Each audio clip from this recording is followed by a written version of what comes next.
We're talking about going to Russia, and this is a trip that my husband and I took in August of 1997.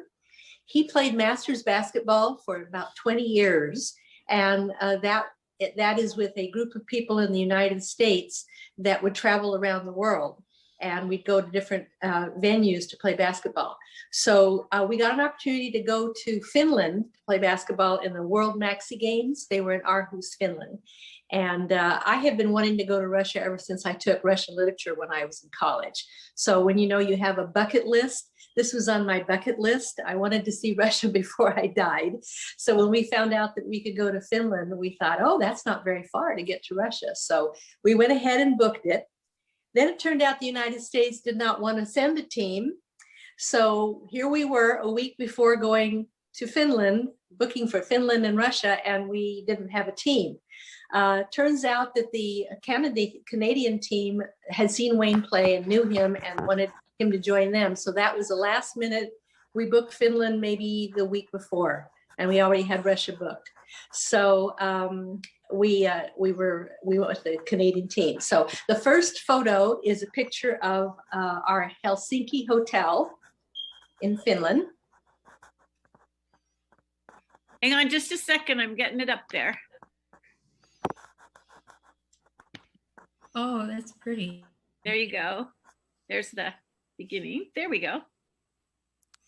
All right, so Helsinki is a 10-hour flight from Portland, and it was about a 22-hour flight altogether because we went through Frankfurt, Germany, and were there for a little bit of time.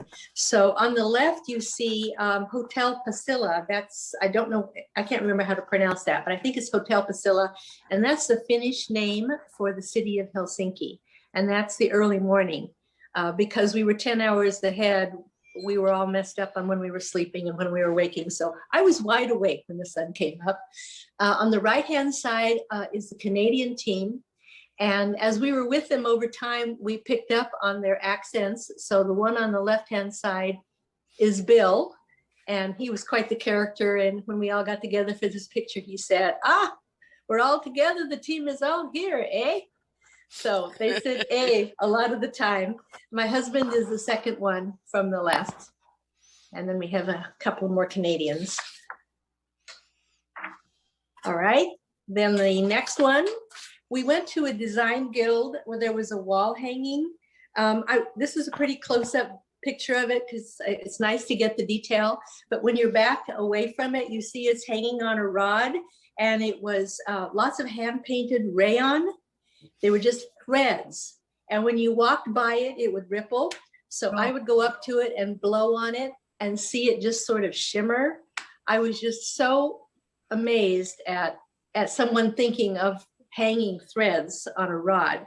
And it was in a white room. It was very dramatic. It was really beautiful. So I did that with the Canadian women. The next picture is also in Finland. This is called the Shashlik restaurant. And shashlik means grilled meat. That's the Russian word for grilled meat. So we would know it as shish kebab. We had a really amazing meal there. As you see here, these rooms, they're fairly small rooms, and they're all divided by mosaic with light behind them. This one on the left happens to be the outside, so there was some sunlight when we went in there. But all rooms have got light behind them, and they're a mosaic stained glass. And on the right-hand side, I can't remember his last name, but his first name is Peter, the fellow there toasting us. Peter, let's see, oh no, I want to go back to the Shashlik restaurant. We had food that the czars would have eaten, not the typical Russian, but fancy foods that were meat pies. I think the meat pies we had were made with duck. And so there were pies, and there was grilled meat, and there were lots of things like pickled, well, there were pickled cucumbers. So it was really a pretty elaborate meal, and it took us 3 hours to eat the meal. And that's a typical amount of time for the czars to be eating their meals. So it was quite a long meal. And then the fellow on the right-hand side in the Hawaiian type shirt is Peter, and he entertained us with stories about how perestroika had opened up Russia. And he was the president of McDonald's in Moscow. He had been living there for a couple of years. He's from Canada, but he had gone to Moscow to open up McDonald's. And so he was telling us all the stories about how the people in Russia were just crazy for American hamburgers. And he was really quite entertaining. So at the end of this meal, we had a huge baked Alaska that they brought into us on a tray. And this, I don't know if you all know what baked Alaska is, but it is a ball of ice cream that is covered with meringue and then sprinkled with liqueur and then set on fire. So when they bring it in, this thing is flaming and everybody's clapping. And by that time, we'd had a lot of wine. Notice all the wine glasses. And we'd had a little bit of vodka. So we were all very well fed and had a happy time with it. So that was a pretty dramatic ending to that meal. Okay, I'm going to hold up. Let's see, I can't see myself. Suanne, so can you see this okay? Yes, that's great. Okay, this is a vodka glass. We bought a few of these when we were in Russia, and they're iridescent, and you see they're pretty small. So that helps you when you're drinking your vodka, because they really don't pour tumblers of vodka. They pour little glasses of it, and you drink a lot of them. And so you don't have any idea how much vodka you're drinking. All right, the next photo is Tallinn, Estonia. I love all these old towns, picturesque old towns. We were in Finland, and we took a hydrofoil, which is a boat that zooms over the water, and we took an all-day trip to Tallinn, Estonia. This town was established in 1218 AD. It's been under occupation by Sweden, Finland, Russia for most of its existence. They kept their language and their culture, and they became independent in 1991. So they were fairly newly independent when we were there. So we had old Tallinn wine. Oh, it's actually a liqueur when we were at the shashlik. It's a herb flavored coffee. It's real thick and real dark and really delicious. So I was determined to buy some of this when we were in Tallinn. As a result, we got lost when we were in the city. So we didn't do any of the touristy things, but we saw a lot of non-tourist places. There were hand-hewn granite buildings, cobblestone streets, small shops. So we found the liqueur. So in my mind, it was success. And we brought that home, and we had it at a dinner with some friends where I attempted to make Russian food, but it was not nearly as elaborate as the shashlik. So if you guys, do you have any comments or any questions yet? Anything? Okay, this next one is another view overlooking the old city of Tallinn. Sherl, I went to Tallinn a couple of years ago, and it's so much nicer in your pictures. It's so touristy now. It's really touristy now. Oh, yes, yes. We wandered the cobblestone streets and just, you know, with all the granite and all the real tiny little streets, and we hardly saw anybody. So yeah, I guess it's been discovered. Sherl, what language do they speak in Finland? What language do they speak in Finland? In Finland, they speak Finn. Yeah. Yeah, I think it's just Finn. We didn't hear any dialects. Actually, yeah, we didn't hear any dialects. So I think it's Finn. But what I love so much about those Scandinavian countries is everybody speaks about 4 or 5 languages. So we heard Danish and we heard Swedish, and yeah. Okay, the next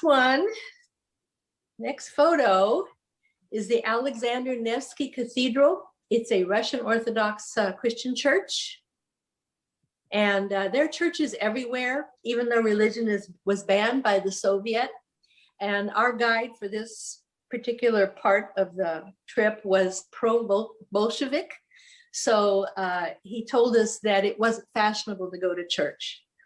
That was his take on why, well, they keep them as monuments, but he says people don't go to church. But I'm not sure that was really so. The next one is the Lithuanian party crew. So we played with people from Latvia and Lithuania and Finland, and we were the only Americans there. And this guy, the guy in the tall guy in the black, he was on the Russian Olympic basketball team that beat the United States in Munich in 1972. And that was a final shot at the buzzer. We don't know if he was the guy, but we know he was on the team. And he was from Lithuania, and he was part of the Soviet Union at that time. So these were just the nicest people you could imagine. They didn't speak very much English, and we spoke no Lithuanian, no Russian. But we all would toast with vodka, and they would tell us stories, and then they would just laugh. Because they were laughing, we would laugh. We just had such a good time, and they were really people, I think of them as people who live out loud. They were really delightful to be around. Okay, we can leave this up. Oh no, this is fine, good. We left Finland in the morning. You can go to the next one, Sue Ann, sorry. Okay. We left Finland in the morning, and we got to Russia right after the lunch break. It's 241 road miles, and it took us 5 to 6 hours, including a couple of stops. So we were told when we were on our way to the Russian border that we might have to wait about four to 6 hours, and that it would take us quite a while to get through customs. And the reason for that was because they had not been paid for 6 months, and they were not in any hurry to get us through. So one of the people asked, well, if they haven't been paid, why are they still working? And we were told, well, they have nothing else to do. And so why not? And besides that, there's always hope. Maybe there's hope that they'll get paid some back pay. Maybe there's hope that they'll get paid something. So the trip took us a while, but actually the border was not so bad. It took about 2 hours for them to collect all of our passports, which made me a little nervous because this was one of my first trips overseas and didn't know how that worked. But they took all of our passports, and then they took our luggage out, and they did a cursory examination of our luggage. And then we were good to go. So this is a picture of far away of looking into the port of St. Peter and Paul Cathedral. And then this next picture is a sidewalk view, closer view of St. Peter and Paul Cathedral. So St. Petersburg, Russia, has been known as Petrograd, yes, from 1600, named after Peter the Great, who lived from 1672 to 1725. Then it was Leningrad for Lenin, the leader of the Bolsheviks, 1713 to 1914.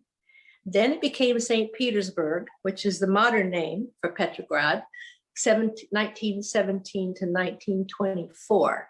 And the names are used interchangeably today by the citizens, which I thought was interesting. They call it whatever maybe their political leanings are. I don't know, but it's interesting that you can call it anything then. The architecture shows how the city was built during each era. Pre-evolution, Stalin, Khrushchev, and most desirable housing was under Stalin. So this was hard for me to imagine because when we took a tour, we looked at houses that were built during the Stalin era, and they are cinder blocks without any style. They're just square, gray. We drove around a neighborhood and it looked like most of them were deserted. We saw a light, a single light in a window, and we saw an open door. And when you looked in, it was just very bare. So they're really wartime looking housing. But apparently they were desirable. The next picture is a little bit more upbeat. This is the Church of the Spilled Blood. Really pretty, looks like it's been painted and hand done. I think the name is lovelier in Russian. I'd love to know what it is because the Church of Spilled Blood was just what we were told. It's exquisitely decorated with mosaic tiles and gold. The churches are ornately decorated, cool and quiet. And we didn't have a crowd of people when we were there, so we could wander around. And when I went, of course, they have a gift shop. Of course they do. So I went into the gift shop and I bought an icon. Is this show all right? Yes. Uh-huh. Okay, this is an icon depicting Mary and Joseph, and they're hammered. I don't know if this is gold over the top or if it's brass, but I've had this now since 1997. It hasn't aged at all, and they come in nice little boxes. Okay, any comments, questions? Okay. The next one is the Hermitage. Whoops, nope, that's a closer picture. That's a closer picture of the spilled blood. Yeah, let's look at that. They're so pretty. Do they have mass there? You know, I didn't ask the guide. I don't know, but I wouldn't be surprised because there's quite a resurgence of religion in Russia. So I don't know. And I guess you would call it Mass. It's Russian Orthodox Christian. Yeah. Yes. Those beautiful colors. Beautiful colors. And gold, see the gold dome, hammered gold. How old is it? Let's see. I don't know that I wrote that down.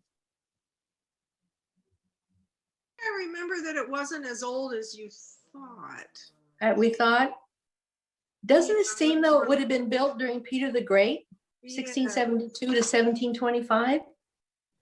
No, I didn't get I to don't go know. in this. It was covered with scaffolding and we weren't Oh. allowed. Yeah, I'm so I glad don't this know. is without the scaffolding, Cheryl. yes, yes, so pretty. All right, let me see. The next one should be the Hermitage. All right, this building is plain from the outside. This is where Peter the Great and his family used to spend their winters, so it was called the Winter Palace. And looking at this, I thought, not too exciting. The outside doesn't begin to anticipate the opulence inside. So the next picture shows the dome of this building, and it's really highly decorated inside. You see, we had a really good day. It's really good light. The light streams in through all those buildings. The next picture is inside the Hermitage. This is Catherine the Great's dessert service. That's all it is. It's part of a 2,000-piece set of Wedgwood china. All of these plates were only for fruit, cake, ice cream, and not the main food at all. There are so many exhibits in the Hermitage that if you stand for 1 minute in front of each thing to look at it, it would take 10 years to see it all. So it's really crowded with artwork and treasures, and they're rotated so that different things are shown at different times. During the war, everything was shipped to Siberia, and sandbags were put around the building and the columns to protect it from water and artillery pressure. This is a little bit of history. Catherine the Second was known as Catherine the Great. She was the wife of Peter the Third.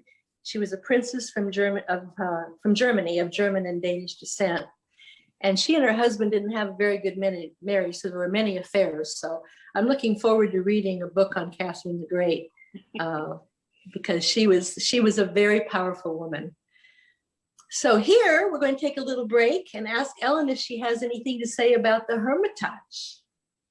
Because a birdie told me you went there. That was on my bucket list, my life bucket list, ever since I saw a movie called Russian Ark, where it's a movie of one continuous shot where they enter the Hermitage and go from room to room and reenact history. And these actors come to life, and it was amazing. So when I went and, oh, you want me to show? I sent Sue Ann some pictures. Go real fast through these because I went. It's okay. We got time. I was on a Russian, what's it called? A Viking river cruise. Yes. And we got up at 6 a.m. and went to the Hermitage before the crowd. So we got to walk through it the way the Russian czars had lived in it without throngs of tourists. So we could see what it actually looks like. So like there's a painting by Leonardo da Vinci and we could walk right up to it because there was nobody else there. But imagine the royalty, you know, just walking up and down these halls with these beautiful gold gilt. I mean, I thought the building was as exquisite as the artwork. And then when we left, like this is a room where they have a special marble to show off these large vases, and then paintings on the wall. Look at the ceiling, like every room was like that. And incredible floor, inlaid floors. And then when we left after our tour, it was packed. It was like the Louvre. You know, this other people that were traveling with us said this was the worst day of their tour because they hadn't got up at dawn to get in there before the throngs of tourists. So beautiful. This is Catherine the Great's sitting room. I don't know why I took a picture of the ceiling, but that chandelier is amazing. yeah. Okay. So just a little interlude of, I think you probably saw it, you know, in 20 years ago when it wasn't so packed with tourists as I saw it. Right. Okay. Back to Those are beautiful. Thank you. So my next photo is a carved panel inside the Hermitage. Are you guys?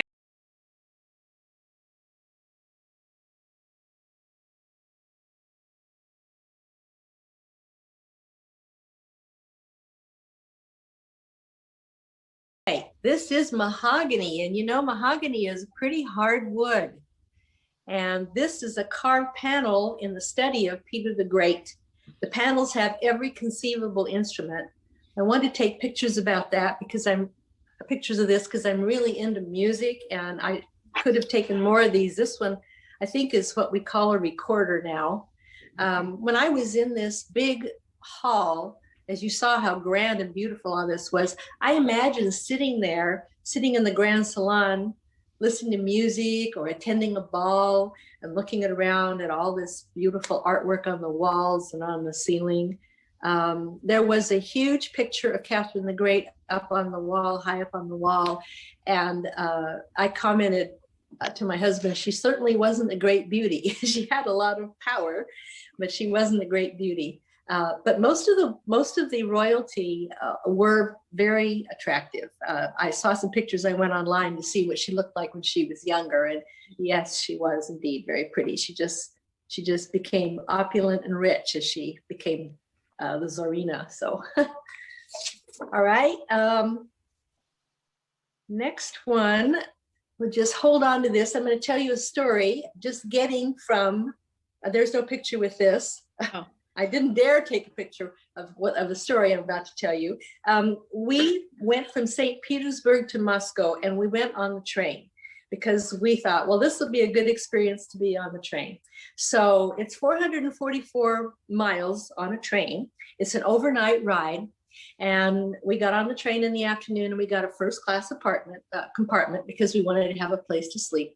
So the places to sleep were a locked door, a little room with a locked door, and about a 3-foot wide cot with 2 feet in between. So that just shows you how small they were.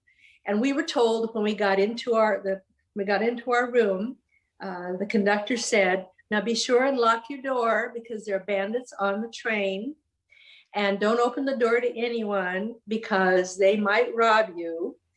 And so, nervous about that, thought, okay, I can't get up in the middle of the night to go to the bathroom because I'm afraid I'm going to be mugged. And we got ready to go to sleep. It was rocking and it was noisy, and you could hear it clacking on the tracks.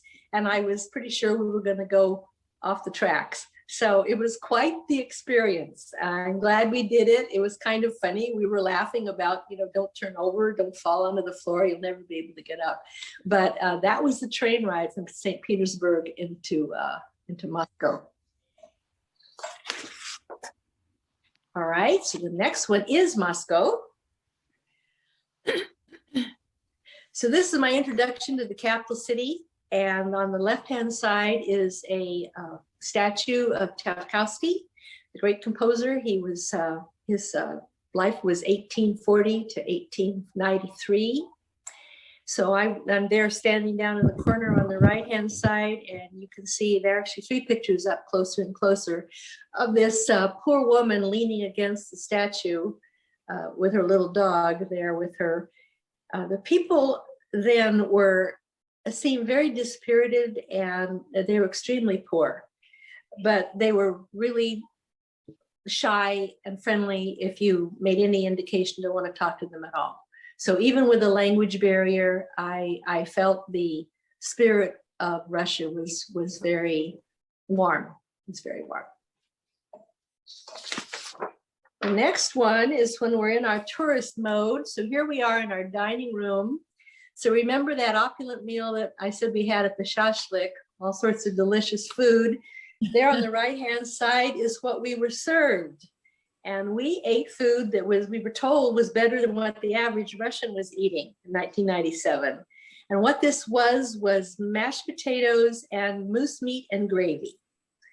And we had that for every meal except breakfast. That's exactly the way it was when I was in Russia. Yes. Oh, there's Vicky. Yay. Vicky, let's take, you just joined us, so maybe we want to take just a break and hold on to this.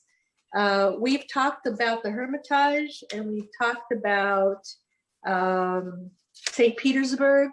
So do you have any stories or anything you want to share with us? And Vicky, you need to know we're recording. Is that okay? Oh, now we've lost her. Oh.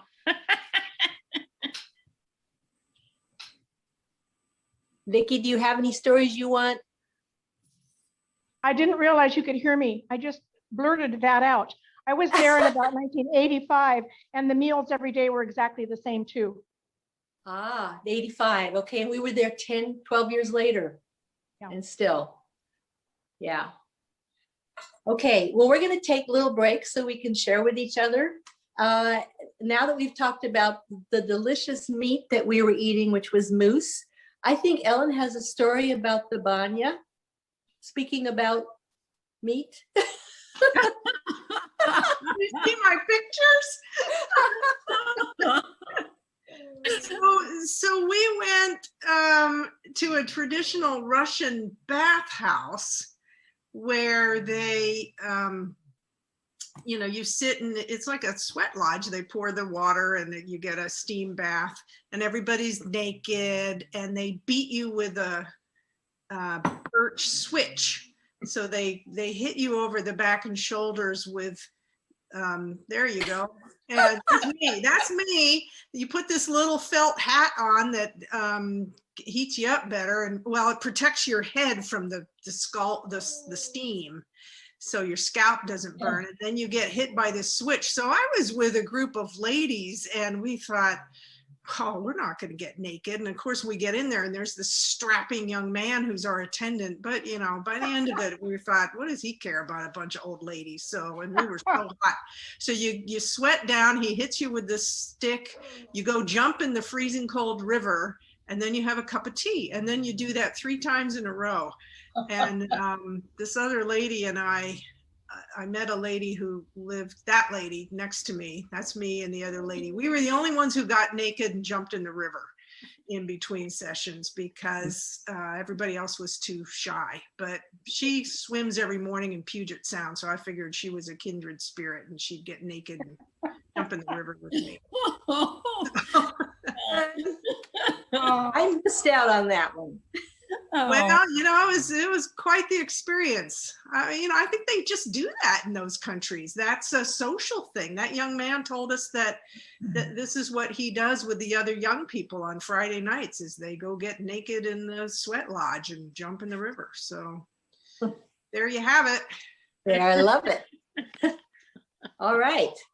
Now we'll get back to Moscow, and after our trip in by train, I don't remember the name of our hotel, but it was really close to the Kremlin. So this is a picture. I'm going to have a picture in both directions of Red Square and the Kremlin. And I thought that this would be a bigger space, but it's plenty big for the crowds that they have during the Soviet May Day parades. The Minaret Church, which is the green steeple on the left. Let's see. Sue Ann, is it this picture or the first one? Yeah, this one. Yes, that one. Yeah, the minaret is the green steeple on the left-hand side. And that has been there for centuries. It was built around the time of Peter the Great when he was a child. And he began ruling in 1682 at the age of 10. So that has been around quite a long time. There were over 500 churches before the revolution, and only 45 survived during the Soviet time. And the main religion is Russian Orthodox Christianity. Islam is second at only 6.5%.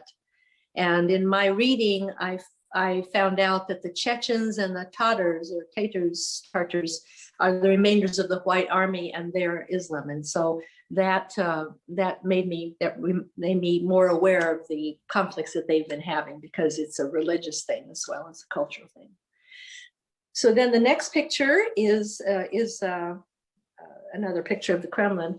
I was so tired after the train ride, and go back.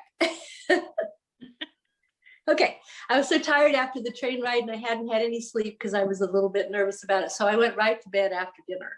And Wayne couldn't unwind, so he wanted to get up and walk around. And he walked into this area that you're looking at here. And down off to I think it's to the right, you can go down kind of underground. There's an area where you can go underground, and they have, it's like in a subway, I guess it would be. So he walked down underneath there, and he could hear young people playing traditional Russian music. And he stayed down there for a little bit, and he thought, oh, Sherl would really love this. So he came back to the hotel, and he woke me up, and I got ready, and we walked down there real quickly, and we walked down underneath. And by the time we walked down there, they had switched from playing the balalaika to playing Rock Around the Clock.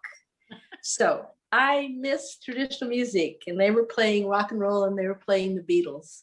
So I missed that, but it was still neat to see all the young people gathered down there. It was, it's the same latitude as Juneau. So we had a lot of light into the night. It was 10:30, 11 o'clock at night there, and it was still pretty light. Then the next one is the park. There's a park not too far from the Kremlin, and at least I thought there's a little bit of whimsy in the park, a little break from some of the grimness of life in Russia at that time. I met a journalism professor when I was in the park. I went to sit down on a bench, and she came and sat next to me. And of course, she had wonderful English, and I had no Russian. But we got to talking. I had graduated just not too long before this from Lewis and Clark with a master's degree. And so I was doing substitute teaching, and I was making $80 a day as a substitute teacher. And I asked her what they made when they taught. And she said, well, I don't teach all the time. I'm taught if I'm called. So basically, even though she was a regular journalism professor, she didn't teach all the time. She made $100 American a month compared to my $80 a day. It was horrifying to think about that. If you're Russian, you can attend this Moscow University with no tuition. It's paid for by the state. But if you're from any other republic, you pay 3 to 4 times the cost of Russian tuition. Let me see. I went to a flea market when I was there after talking to the professor, and I got a Baltic amber and a cookbook. And I want you to see the Baltic amber. Can you see the bugs in it? Yeah. Just a little, bring it down just a little bit, Sherl, just a tiny bit. There. I can't Nope, that's tell too them. far. There you go, perfect. There's the camera. Okay. So the leaves and bugs in this. So I went to the flea market, and the fellow that was helping me, they speak a little English, and he said, don't buy amber unless you know it's real. And he got a match, and he struck the match, and he stuck it underneath this. And he said, if it melts, it's plastic. And he said, I want you to know we don't cheat you. We're very trustworthy. So I was impressed with that. So anybody else have stories about either the playgrounds or walking around the Kremlin? No? Okay, the next picture is typical modern architecture. I really like the light on this. I think I must have done it in the evening. This is Lubyanka Square. Many of the buildings are vacant or they're in disrepair in both St. Petersburg and in Moscow. They were at that time. This one is not. This is typical modern government building. It housed the KGB. We were there. I don't know now. It housed the KGB, which was the communist state security, from 1954 to 1991. It now houses the Federal Security Service and the Foreign Intelligence Service. So that was in 1997.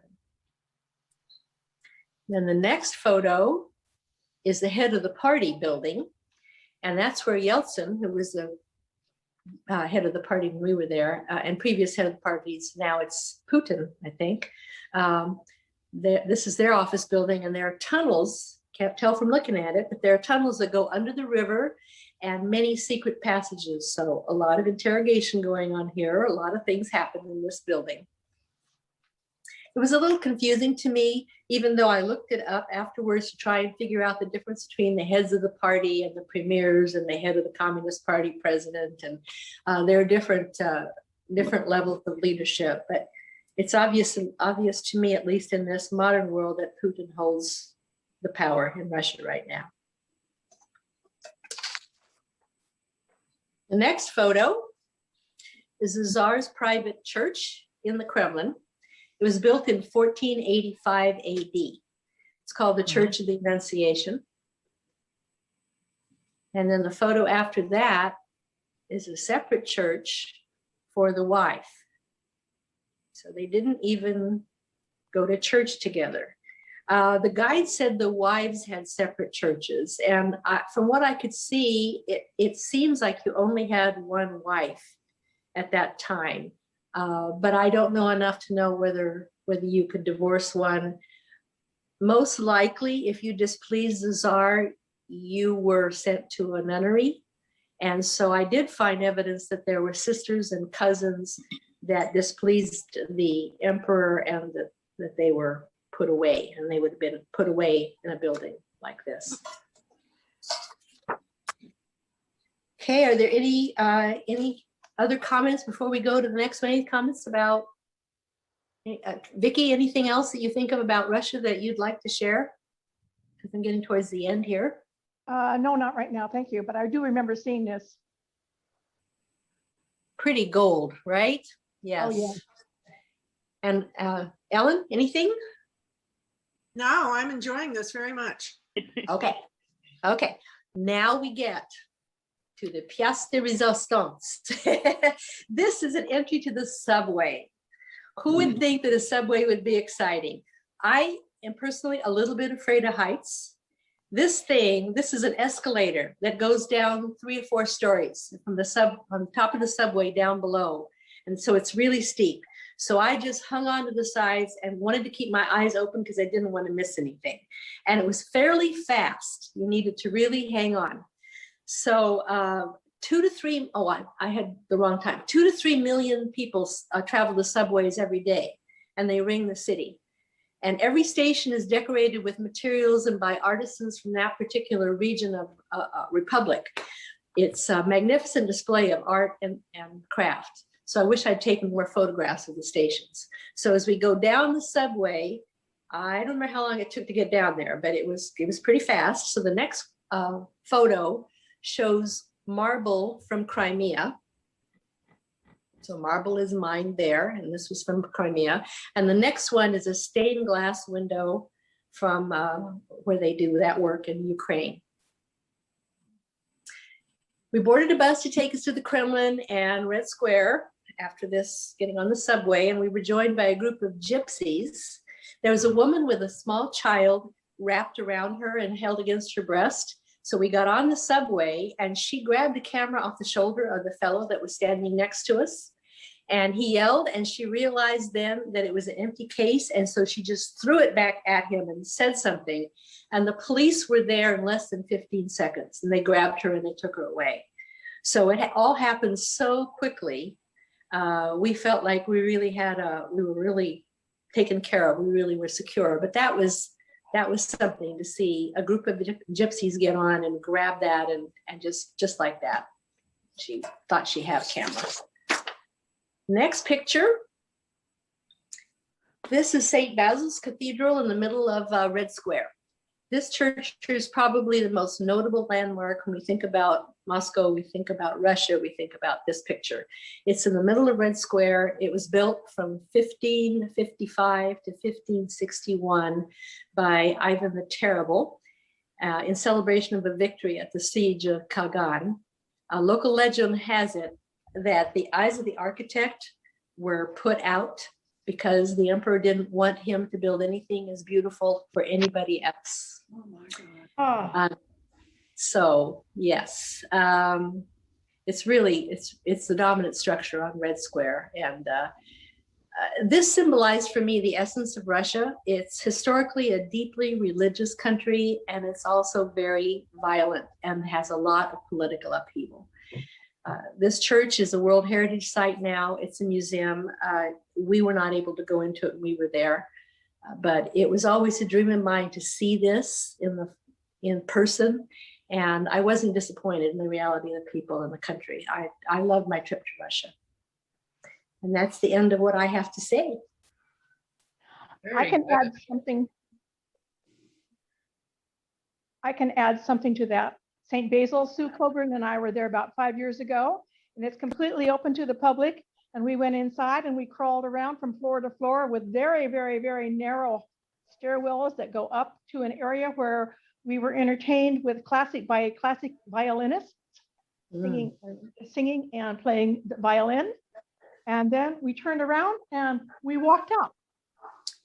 It was just strange because I never knew which floor we were on, because the areas that we were crawling into and walking through, there were no other tourists there. It was just she and I, not knowing where we were going. And it was really exciting to have done that. Yes. Great. It was beautiful, wasn't it? And I saw online that the rooms are really small. I didn't realize they were so narrow, but I saw that there are icons and pictures all over the walls and they're small.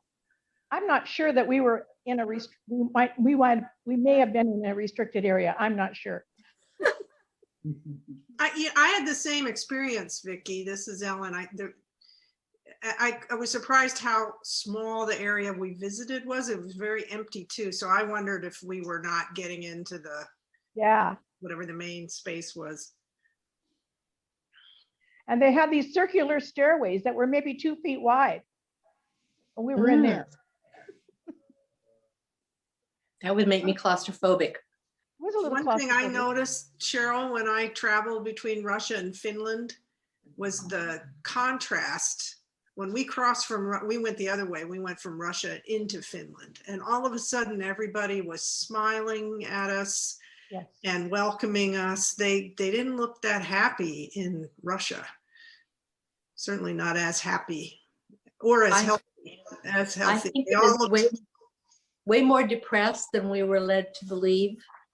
Way more depressed and repressed. Even though if I smiled at someone, they tentatively smiled back and waved their hand at me like this, but they, gray, very gray and quiet. Yes, Finland is way more open and happy.